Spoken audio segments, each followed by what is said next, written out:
This channel does not promote any violent, harmful, or illegal activities. All content provided by this channel is meant for an educational purpose only. আর ২৬শে নির্বাচনের আগে এবার টোটো নিয়েও রাজনীতি। এক্ষেত্রে বলা হলো বিজ্ঞপ্তি বনাম পরিকল্পনা।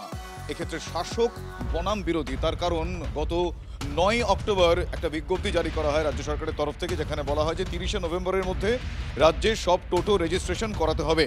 সেই নির্দেশিকা জারি হয়, কিন্তু এক্ষেত্রে ১,০০০ টাকা করে রেজিস্ট্রেশন ফি নির্ধারিত করা হয়। কিন্তু কেন রেজিস্ট্রেশন ফি নেওয়া হচ্ছে সে প্রশ্ন তুলে টোটো চালকদের রেজিস্ট্রেশন করতে বারণ করেছেন শুভেন্দু অধিকারী। শুধু বারণ নয়, তিনি ২৬শে তারা ক্ষমতা এলে কি করবেন তারও একটা ইঙ্গিত দিয়ে রেখেছেন। রেজিস্ট্রেশন নিয়ে উই হ্যাভ নো অবজেকশন। কেন ১,০০০ টাকা দিতে হবে? কেন মাসে ১০০ টাকা ১২০০ টাকা দিতে হবে? আমি বলবো কাউকে টাকা দিবেন না, আর বিধানসভা ভোট পর্যন্ত রেজিস্ট্রেশনও করবেন না। আমরা এলে পলিসি হবে, আমরা ঠিক পলিসি করে দেবো। এই গাড়িগুলোকে যারা কিনেছেন এবং পরিবহনের মাধ্যম হিসেবে ব্যবহার করছেন এবং যাত্রী সাধারণও এই গাড়িগুলোকে অ্যাকসেপ্ট করেছে, সেই সংখ্যাটা কম নয়। কত লক্ষ আমাদের কাছে এই মুহূর্তে কোনো তথ্য নেই, কিন্তু এই লক্ষ লক্ষ পরিবার জীবিকা নির্বাহ করছে এর মধ্যে দিয়ে। তাই এই গাড়িগুলোকে আমরা রেজিস্টার্ড করতে চলেছি। সিপিআইএম নেতা সুজন চক্রবর্তী তিনি আবার বলছেন এই ১,০০০ টাকা রেজিস্ট্রেশনের নামে তৃণমূলের পকেট ভরবে। আসুন শুনি তিনি কি বলছেন। তৃণমূল আমলে সরকারের টাকা দিতে হবে বলে যদি ১,০০০ টাকা নেয়, তার পিছন ৫,০০০ টাকা কাটমানি হবে।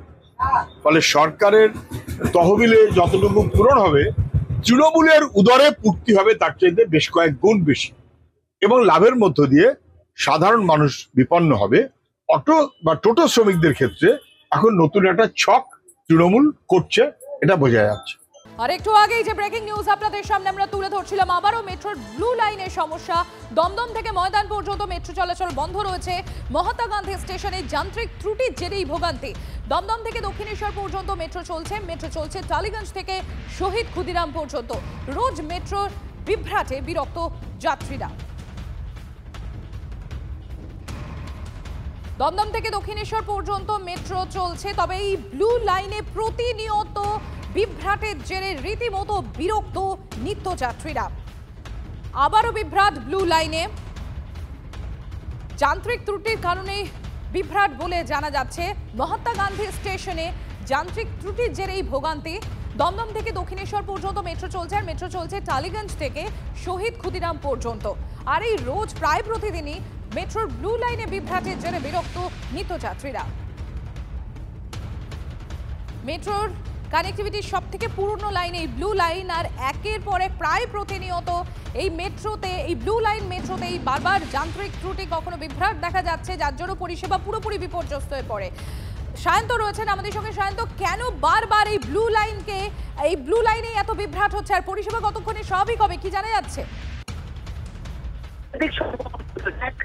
মোটরম্যানের অভাব, ২ নজরদারির অভাব, ৩ কোন টেকনিক্যাল ম্যান, যেগুলো মূলত তারা প্রতিটা লাইন চেক করে, ট্র্যাক লাইন চেক করে, সময় সময় তারা রিপোর্ট দেয়, সেই কর্মীদের অভাব।